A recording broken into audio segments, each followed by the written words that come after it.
Good morning. Today we are talking about the conformation of cocaine and its urinary metabolites using an exclusive kit for this specific analysis and using a gas chromatography coupled with a mass detector.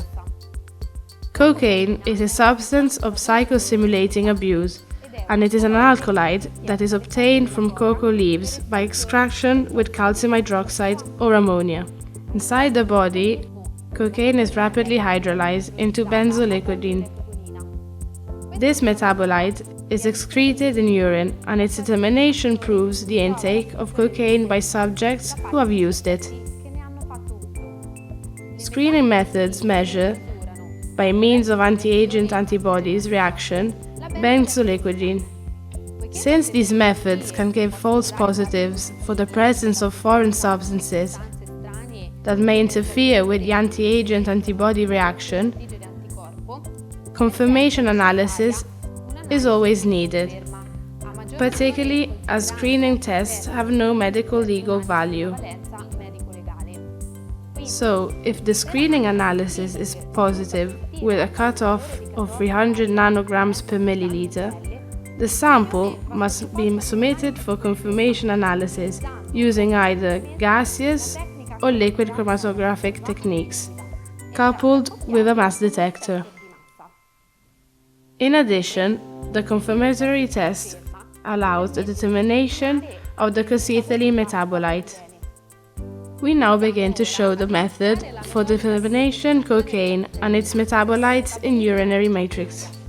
What is needed for this analysis? Medium-level GCMS, ready-to-use kit, controls lyophilized level 1 and 2, HPLC grade water, micropipettes and variable volume tips, standard vials, glass vials with reduced volume, vial caps, vortex, urinary samples, installation and conditioning of the gas chromatographic column, VF5MS 30 meters, Pyrex glass tubes, dry stove, evaporator or nitrogen flow concentrator to dry solvents. We take as an example a session of analysis of 5 urine samples for cocaine, benzolegonine and cocytolene. Along with these samples, we also analyze 5 calibration levels and 2 controls. The first step is the conditioning of SPE columns. So let's prepare a number of SPE columns corresponding to the sum of unknown calibrators, controls and samples. Add each SPE column 1.5 ml of reagent A, conditioning solution 1 and add wash 2. Pass all the reagent through the column and discharge diluted.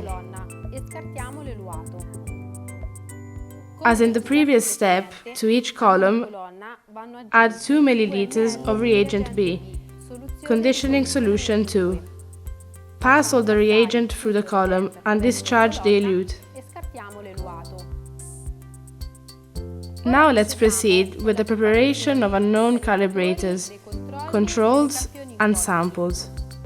First, reagent J, internal standard, has to be diluted 1 to 100 in H2O before use. Since 20 microliters will be required for each sample analyzed, it is necessary to calculate the volume required for each analytical session and simultaneously dilute the reagent. In our case, the total set is 12. That is, 5 calibrators, 2 controls, 5 samples, and therefore at least 240 microliters of diluted internal standard are required. A recommendation: the undiluted and unused reagent J is hermetically sealed and the residual amount is stored in a freezer at -20 degrees Celsius as recommended in our method. At this point, we place a number of glass tubes corresponding to the 5 calibrators, 2 controls, and 5 unknown samples. In each tube, we put 1 milliliter of volume of calibrators, controls, and unknown samples. Next, add 20 microliters of reagent J, the previous diluted internal standard, and finally 2 milliliters of reagent C, buffered solution. Now, using a pH indicator chart, check that the pH is 6. If the pH is not between 5.5 and 6.5, corrections can be made with a few microliters of hydrochloric acid 0.1 molar or sodium hydroxide 0.1 molar by mixing and rechecking the pH after each addition. Let's move the tubes to the vortex. At this point, we can add the calibrators, the controls and the unknown samples in the conditioned columns and discharge to a flow of 1 ml per minute, drop by drop, even with the help of a moderator vacuum. I should like to open a short parenthesis. It is good to remember that if we want to determine cocaine, it is necessary to prepare the calibration curve and 5 points using the appropriate lyophilise. And for the preparation, it is sufficient to use the same mode as described above. After activating the columns and load the sample, proceed with the washing of the SPE columns.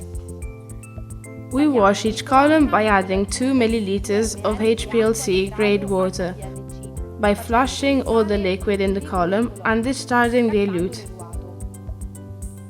We wash each column again, this time with 2 ml of reagent D, washing solution 1, passing all the liquid into the column and discarding the elute. We wash each column for the third time, now with 2 ml of reagent A, conditioning solution 1 and wash 2. Again, let's pass all the liquid into the column, discarding the elute, but unlike the other washings, we drain the SPE column with a slight airflow. As a last step, the elution should be conducted strictly in a Pyrex glass tube with caps. Let's proceed then to elute by adding 1 ml of reagent E, eluting solution. In this step, we can dry the column with a light airflow. Collect the elute in a Pyrex glass test tubes and vortex. The elute should be drained with the aid of a helium or nitrogen stream, making sure that the working temperature remains below 40 degrees Celsius, or even better, by means of the evaporator or concentrator. Now add 50 microliters of reagent M, the derivatization solution, to the test tube and seal it tightly with the cap. Vortex for 20 seconds and put it in the stove at 70 degrees Celsius for 20 minutes. Once the tubes are cooled at room temperature, we transfer the samples into vials with a reduced volume.